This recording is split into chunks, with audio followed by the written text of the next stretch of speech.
The five-star restaurant, the Chandelier, shimmered. Golden chandeliers glowed brilliantly, reflecting Isabella's icy diamond jewelry. The notoriously cold 32-year-old CEO Isabella Hargrove entered with her 6-year-old son, Lucas. Lucas tightly clutched her expensive designer dress, whispering, "Mom, I'm scared of the crowd." Isabella was heading to the VIP section when she abruptly stopped. She saw a single dad, weary but smiling in a faded shirt, expertly cutting pasta for his giggling 7-year-old daughter. Lucas froze, utterly captivated. Isabella frowned deeply. "Lucas, stop staring at that humble table." But the boy whispered, "Mom, I want to sit next to them." Alexander Brooks, 36, was exhausted but happy. His warm brown skin glistened slightly under the golden lights. He was a black single father juggling 2 demanding jobs, a delivery driver by day and a building maintenance man by night. All to provide for his 7-year-old daughter, Sophia. Their life was frugal but rich in love. Despite their limited budget, Alexander always made sure to take Sophia out for a special, inexpensive weekend meal to celebrate small victories. Today was especially important. Sophia had brought home a perfect report card. The restaurant was far out of their league, but Alexander had found a small hidden cafe next door that served excellent pasta. When a staff member at the cafe mistakenly seated them in a quiet, low-profile corner of the main high-end restaurant dining area, Alexander didn't correct them, fearing the shame of being moved. He simply wanted Sophia to enjoy the fancy lights for just one evening. Sophia was a ray of sunshine, her bright smile lighting up her beautiful dark face. Curious and remarkably friendly, always eager to strike up a conversation with anyone nearby, she was busy admiring the shimmering chandeliers, entirely unaware that the most powerful photographed woman in the city was about to walk into her life. Isabella Hargrove, meanwhile, had chosen this evening for a carefully orchestrated soft media reintroduction to the public, a controlled moment of humanity to counteract her icy corporate image. She had planned to take the discreet VIP table, but Lucas refused to budge. "Mom, I want to sit with that girl," Lucas insisted, pulling her sleeve. "She looks so happy." Isabella, a woman whose life revolved around logic and corporate strategy, was surprised by her son's raw, uncharacteristic display of emotion.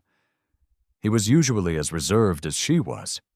She realized her own wealth had bought him silence, not joy. A nervous floor manager approached Isabella, whispering urgently, "Madam, that family, they may not be suitable for your seating area. Perhaps the main dining room." Isabella looked from her son's pleading eyes to the manager's condescending face. Her corporate edge returned, cold and decisive. "My son decides," she stated flatly. She walked straight to Alexander's small, inconspicuous corner table. Alexander looked up and nearly choked on his water. He found himself face to face with Isabella Hargrove, the woman whose face graced every business magazine. Isabella skipped the pleasantries. Her delivery was direct, almost startling. "My son wishes to join your table. May we?" Sophia, delighted by the prospect of a new playmate, beamed. "Yes, you can sit right here, miss." Alexander, flustered by the overwhelming smell of expensive perfume and the sheer presence of the billionaire, quickly pulled out a chair for her. In that moment, he felt a profound sense of disorientation, thinking, "She belongs to another world entirely. Why would she want to sit with us?" The two children instantly connected. Lucas, reserved moments ago, was captivated by Sophia's infectious laughter and her easygoing nature. They spoke about school, cartoons, and their father's superpowers. Alexander and Isabella, two people worlds apart in wealth and status, sat in an awkward, profound silence, the only thing they shared being the deep, protective love for their children. As Alexander gently finished cutting Sophia's pasta into perfect, manageable pieces, Lucas leaned over the table, his eyes fixed on the task. Isabella watched Alexander's hands, strong, dark, scarred hands that had clearly known hard work. She realized that Alexander, despite his modest job, provided a fundamental tactile connection that her highly paid assistants and nanny simply could not replicate. Her world was one of delegation. Alexander's was one of personal execution and care. The contrast was devastatingly clear. The boy asked Alexander, his voice soft with genuine need. "Sir, can you cut mine for me too?" Isabella froze entirely. Her son Lucas had never asked anyone other than his full-time nanny to perform such a simple, loving act. He trusted this stranger instantly, recognizing the pure intention in his kindness. A group of powerful clients seated at a nearby table immediately noticed the scene.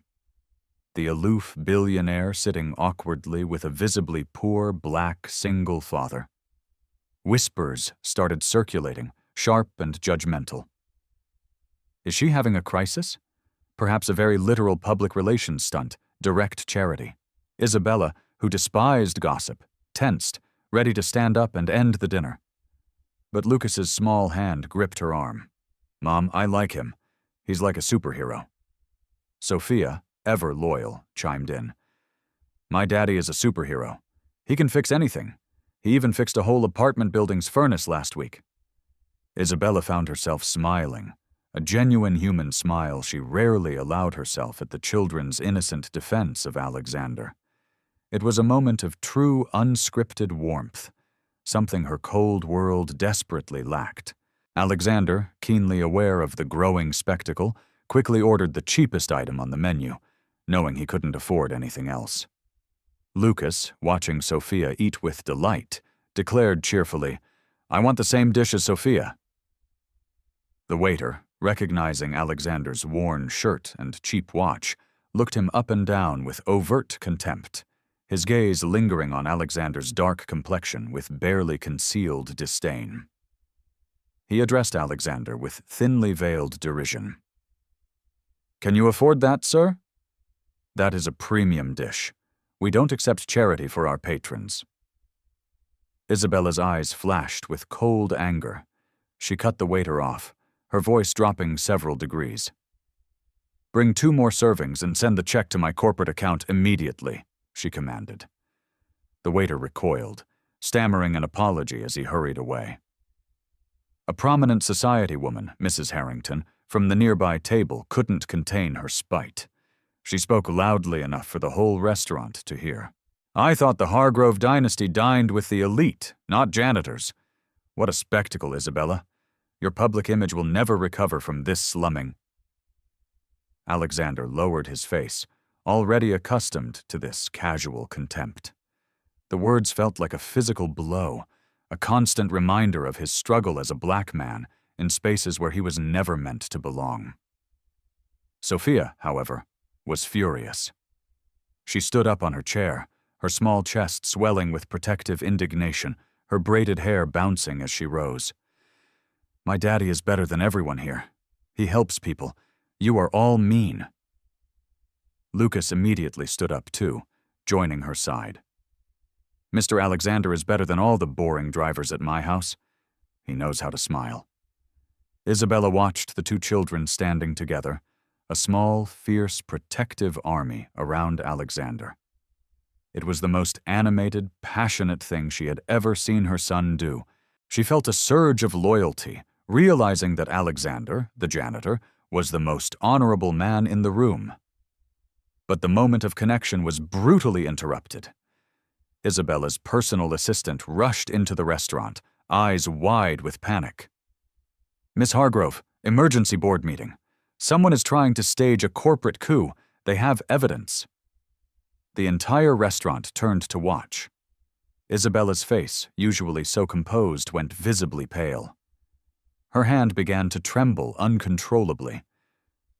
The pressure, the exhaustion of fighting to maintain control, finally shattered her.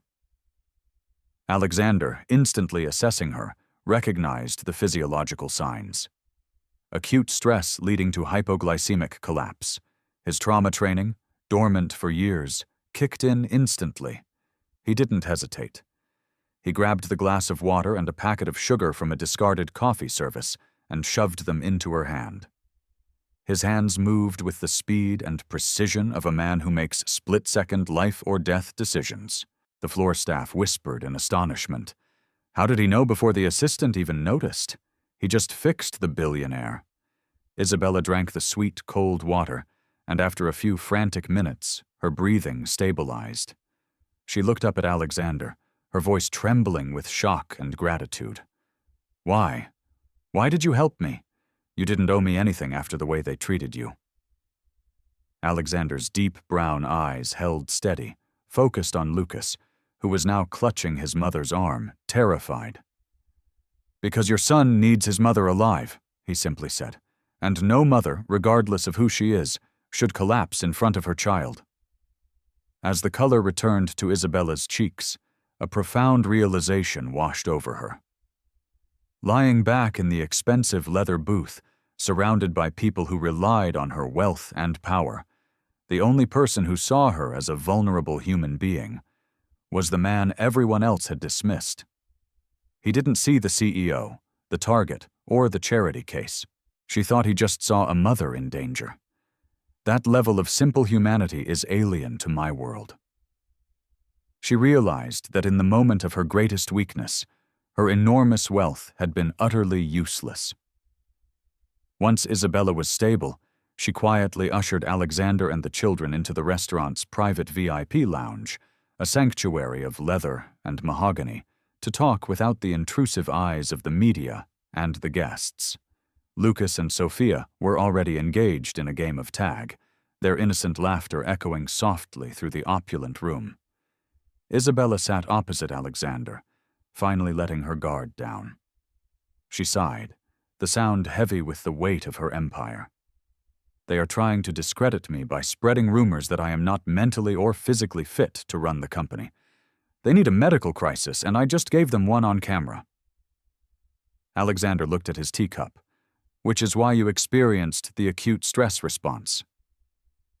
It wasn't the food, it was the fear of losing control. You are running on empty, Miss Hargrove. Isabella looked up, surprised. You read that accurately. What is your background, Alexander? You speak like a therapist or a strategist. The way you acted was instinctual, professional. Alexander hesitated, avoiding her penetrating gaze.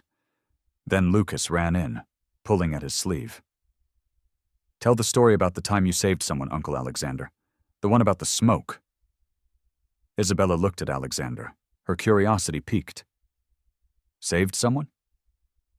Alexander let out a long breath, deciding to share the truth he had kept hidden for years. I was an emergency trauma doctor in the military, he revealed, the confession painful. I specialized in combat field medicine and acute psychological triage. That's why I recognized your symptoms instantly. He paused, the true weight of his secret falling heavily on the room. But I left the field entirely after my wife died from a surgical error. I couldn't save her. I decided I didn't deserve to save anyone else. He explained further, his voice raspy with old pain. It wasn't just a regular mistake. I was deployed consulting on a life-saving procedure miles away. Her doctor called me for advice mid-surgery. I gave the guidance thinking I was helping, but the procedure failed. I was saving other people, but I was unavailable to save the one person who mattered most, even by proxy. I felt like my dedication to my career, to being the best trauma doctor, had created a distance that killed her. So I stopped. I traded saving the world for securing Sophia's single small world, where I could never be too far away. Isabella's eyes softened, recognizing the profound grief and guilt hidden behind his simple life. It was the first time she saw the man, not the maintenance worker, a man who had traded global contribution for quiet penance. Then the first twist arrived. Lucas, who had been laughing moments before, suddenly stopped running. His face went white, and he gripped his chest. Isabella panicked. Lucas! Lucas! What's wrong? Alexander, the trauma doctor, immediately resurfacing, grabbed the boy's wrist and checked his pulse. His heart rate is spiking. He is having an acute panic attack triggered by seeing his primary caregiver collapse. Lucas hyperventilated, tears streaming down his face. Mom, I'm scared you'll get hurt. I'm scared you'll disappear. All the nannies say you work too much, and one day you won't come back. Isabella tried to hold him, but Lucas recoiled slightly, clinging to her dress, his small body rigid with fear. Isabella realized she didn't know how to console him. I manage billions, but I can't calm my own son, she thought, her sense of failure absolute. Alexander, seeing Isabella's helplessness, took decisive action. He scooped the terrified boy into his arms, holding him close to his broad chest. It's okay. I'm right here. You are safe. Breathe with me. He demonstrated the rhythmic pattern of breathing he used for soldiers in shock, grounding Lucas in the present moment. He spoke in a low, even tone, his deep voice soothing and calm, distracting Lucas with simple sensory questions. Lucas, can you feel my shirt? What color is it? Can you count the lights above us? Lucas followed Alexander's steady rhythm. Minutes later, the boy's breathing normalized.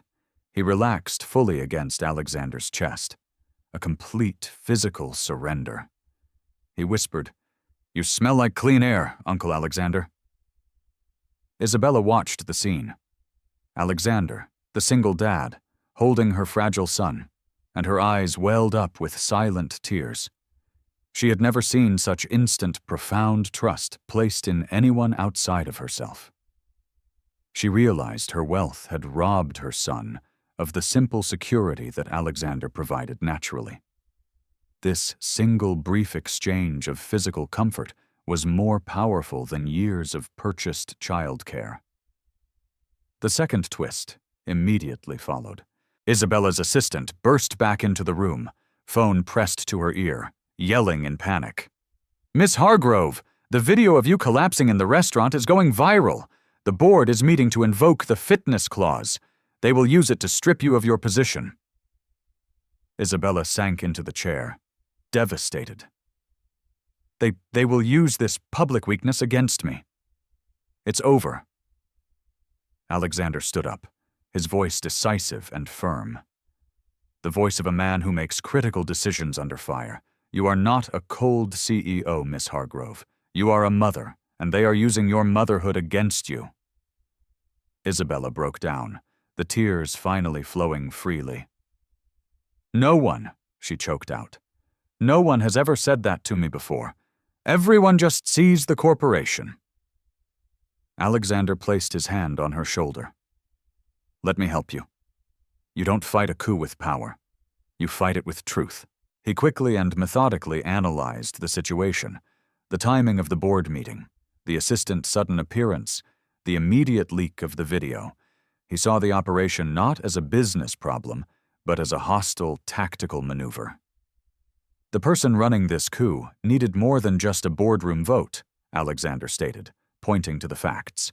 They needed public outrage to pressure the external shareholders. The swiftness of the viral video leak combined with your assistant's exact panic timing proves this was coordinated. The head of operations, Mr. Langley, has always wanted your chair. He hired the assistant specifically to gather compromising evidence. That leak was intentional, designed to look accidental. He accurately identified the hidden player behind the corporate conspiracy, the reason for the attack, and the exact strategy needed to spin the media narrative. We don't deny the collapse, we reframe it. We call it what it is. A mother's exhaustion from fighting a hostile corporate takeover designed to damage her family's legacy. We turn his weapon, the video, into your testament to sacrifice. Isabella was astonished. You're thinking 10 steps ahead of my legal team. You could be my chief strategist and medical advisor rolled into one. You see, the human factor in the cold math of power. Alexander shook his head. I only know one thing. Your son needs you to be strong. We turn this weakness into your greatest strength, your humanity." He turned to Sophia and Lucas. "Kids, Mommy and Daddy have a big mission.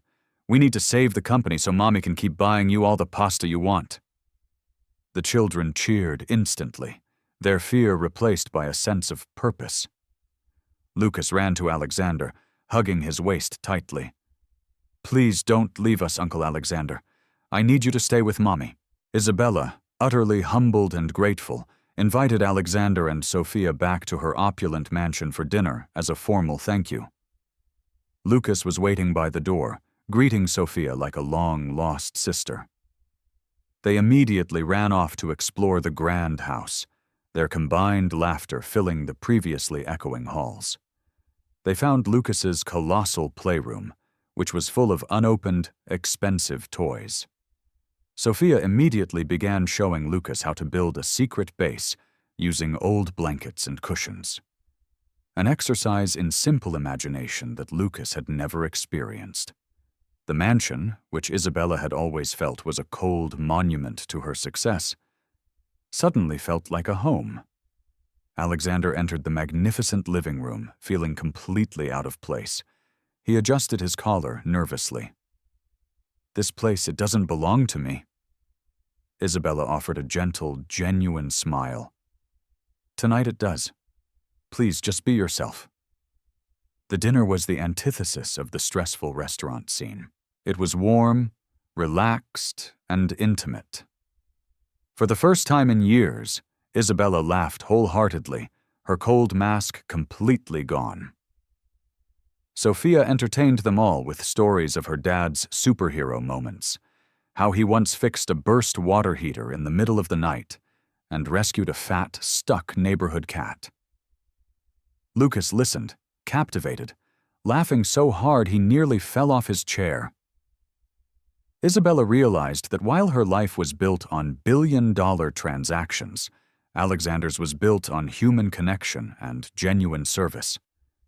Isabella found herself watching Alexander in the kitchen, his sleeves rolled up, revealing his strong, dark arms as he helped the chef plate the food.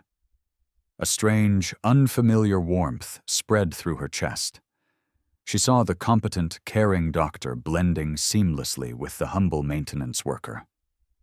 A complete man. Later, Isabella and Alexander had a quiet conversation in the library, sipping tea. "How do you manage to be so present?" Isabella asked, her voice tinged with envy. "I have entire teams for my son, yet I miss everything.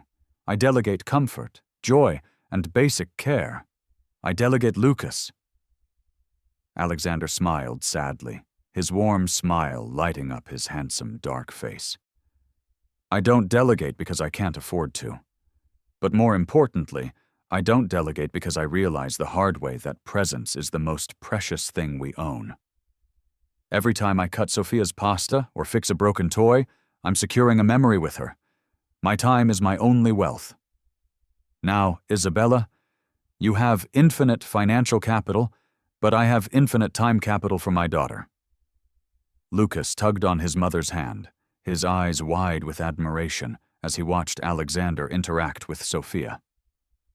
"Mom, Uncle Alexander is just like a father to me. He makes things okay." Isabella froze. Her son's simple, unguarded statement struck the deepest, most sensitive chord in her heart. Lucas was voicing the need for the stability and masculine warmth that her work had never allowed her to provide.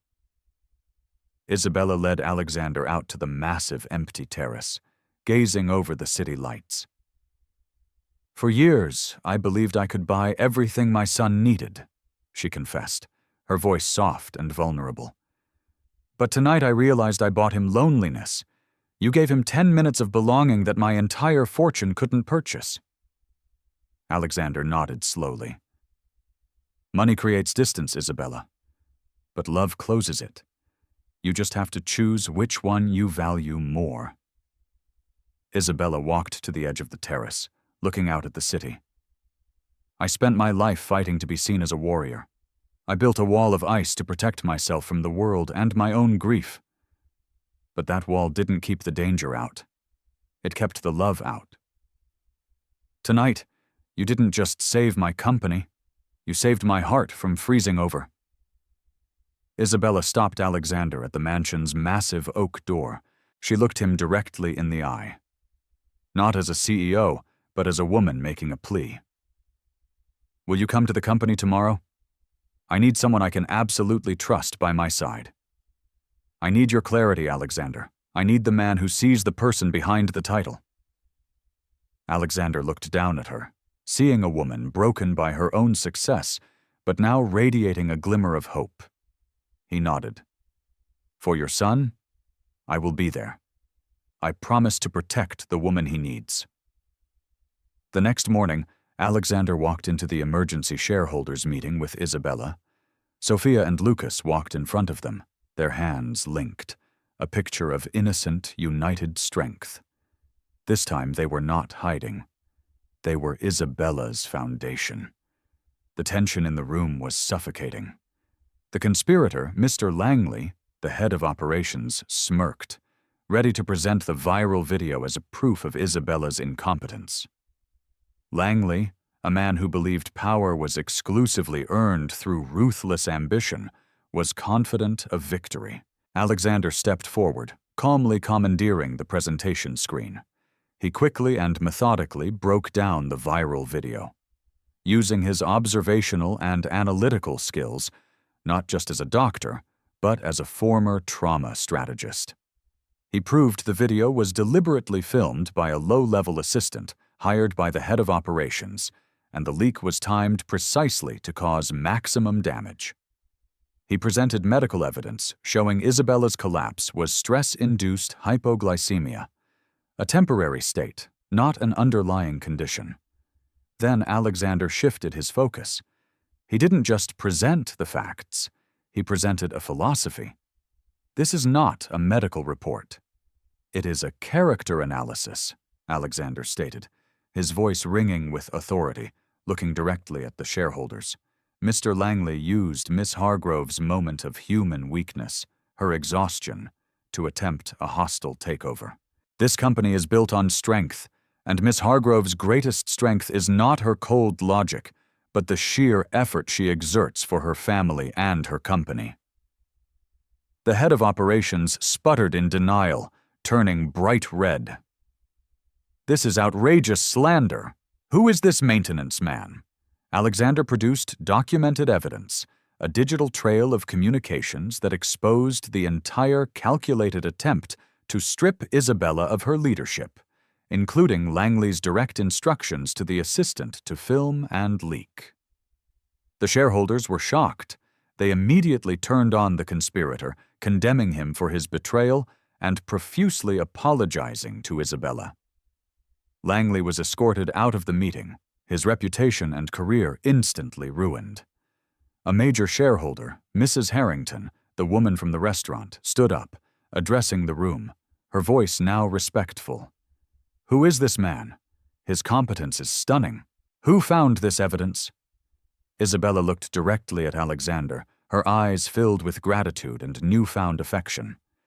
He is Alexander Brooks, and he is the only person who never turned his back on me. He is the man who saved my life and reminded me how to be a mother, and from today he is my chief strategy and wellness officer. His job is to remind this entire corporation of the human factor we forgot. The board, witnessing Alexander's quiet power, unimpeachable loyalty, and sheer analytical brilliance, immediately offered him a permanent position as the chief health and security advisor for the entire corporation. They understood they were getting a strategist and a doctor disguised as a maintenance worker.